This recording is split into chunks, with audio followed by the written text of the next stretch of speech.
escucho le pone los pelos de punta. A mí no me da miedo, te aviso. Bueno, Así me que, alegro. ¿qué es lo que estás diciendo vos con respecto a esto? Yo vengo planteando, no solamente yo, digamos, el conjunto de las organizaciones campesinas de pueblos originarios de la Argentina, vienen planteando algo que sucedió en todos los países que los neoliberales de Costa Pobre, los liberales del subdesarrollo, digamos, los países que les gustan pero no quieren imitar lo que hacen, ¿no? Por ejemplo, aquí, Dinamarca, Noruega, Suecia, Escocia, Japón, todos los países tuvieron su reforma agraria. esos países hicieron una reforma agraria. Es una palabra, una frase que da terror, miedo y te hace recordar a la Unión Soviética.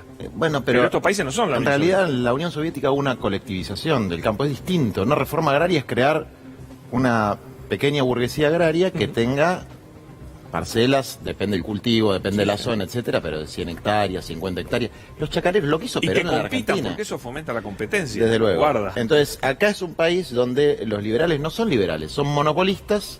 Conservadores. Y marcachifles, digamos, ¿no? Y en general, nosotros tuvimos una élite ilustrada con Rivadavia, Mitre, qué sé yo, traducían a Dante Alighieri. Bueno, ahora tenemos una élite, pero no es ilustrada, no estudia, repite a Babi Echecopar y a Feynman, es decir, hay un nivel de degradación en la oligarquía argentina llamativo, y también es llamativo que en nuestro campo nacional, popular, latinoamericanista, que tenemos un compromiso con los trabajadores, con los sectores más humildes, con la clase media, con los chacareros, con los productores verdaderos, digamos, no planteemos cosas superadoras, como por ejemplo, algo del más estricto sentido común, que es no puede haber un tipo con 1 millón de hectáreas.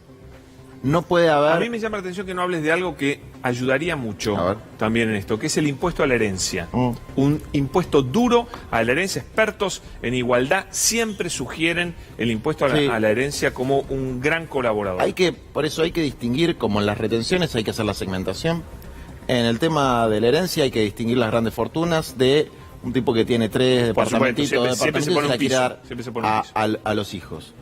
¿Por qué? Porque la trampa que nos hace siempre el 1% es llevarse un pedazo de los sectores nacionales, de los sectores populares, como son los chacareros.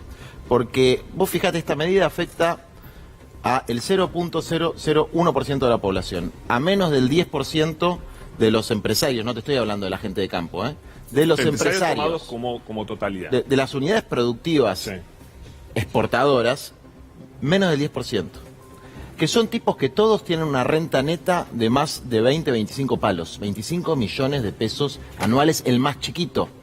El más chiquito, uno que ¿Vos tiene... decís de ganancia? De ganancia, renta neta. Uno que tiene, el más grande, que tiene de sojero, que tiene 60.000 hectáreas, tiene una renta neta de 1.200 millones de pesos anuales.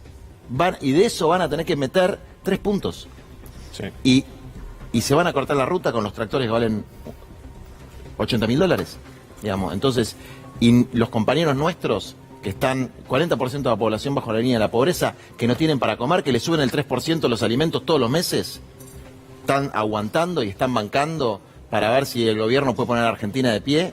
Entonces, a mí me parece de una crueldad y de una codicia muy evidente, y a mí me da lástima, y yo tengo algunos, no los voy a quemar, pero tengo algunos amigos, gente con la que hablo de las otras entidades, que en privado te dicen una cosa y en público te dicen otra. Ahora nos concentramos en eso, porque Sí. me importa mucho, pero quiero que Bernardo te pregunte. No, también. digo, Juan, ¿cuál sería la manera de hacer una reforma agraria? Digo, porque eso en pleno siglo XXI puede sonar así como algo, digamos, anacrónico y demás, porque vos decís, las retenciones segmentadas, por ejemplo, son un viejo reclamo de la sociedad, Sí. de la Federación Agraria, que viene pidiendo que no se le cobre lo mismo al pequeño chacarero, el que tiene un campo de, no sé, de 70 hectáreas, que al dueño de una superempresa sojera que además exporta directamente, por ahí hasta tiene un barco, o como hay, o procesa la misma soja y Sí. fabrica el aceite, etcétera. Bueno, muy bien que está el reclamo de las retenciones segmentadas, está perfecto. Ahora, hay problemas de fondo. Mirá, el modelo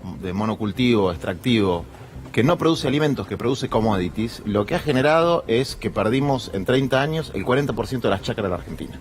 Es decir, hay un nuevo éxodo del campo A la ciudad.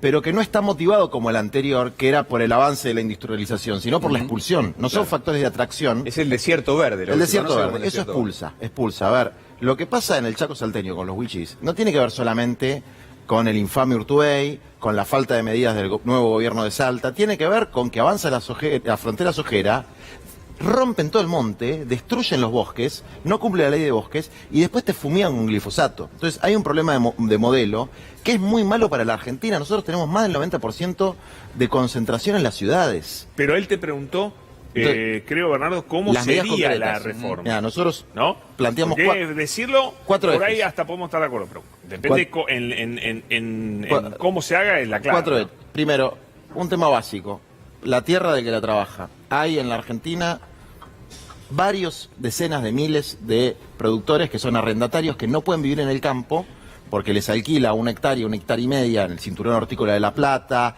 en el sur cebollero de la provincia de Buenos Aires, en todo el país, que son de la migración boliviana, pero sus hijos ya nacieron en la Argentina, Son argentinos, sí.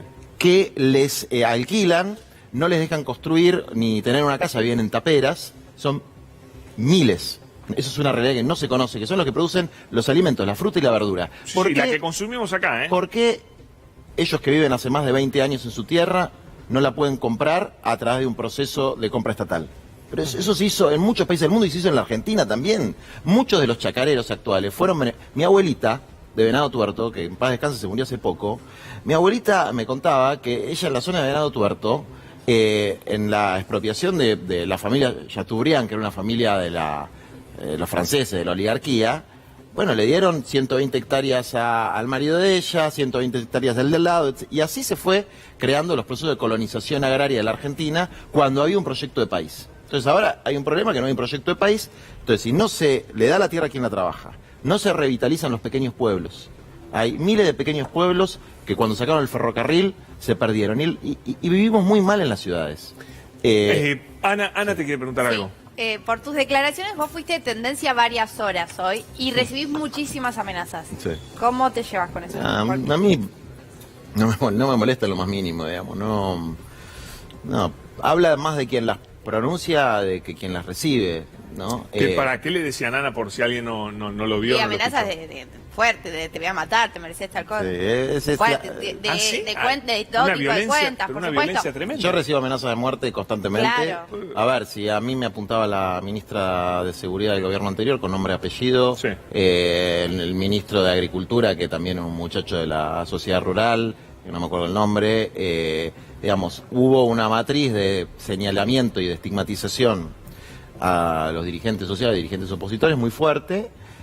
Pero Porque todo por la reforma agraria, por eso. Esto Claro, de- las esto declaraciones ahora. que él dijo hoy fue tendencia, por supuesto, donde por un lado tenía voces a favor, obvio, como todos, y por otro lado en contra. Las que eran en contra son fuertes y son amenazas directamente a la persona de él. Entonces, él sigue siendo un tuitero fuerte.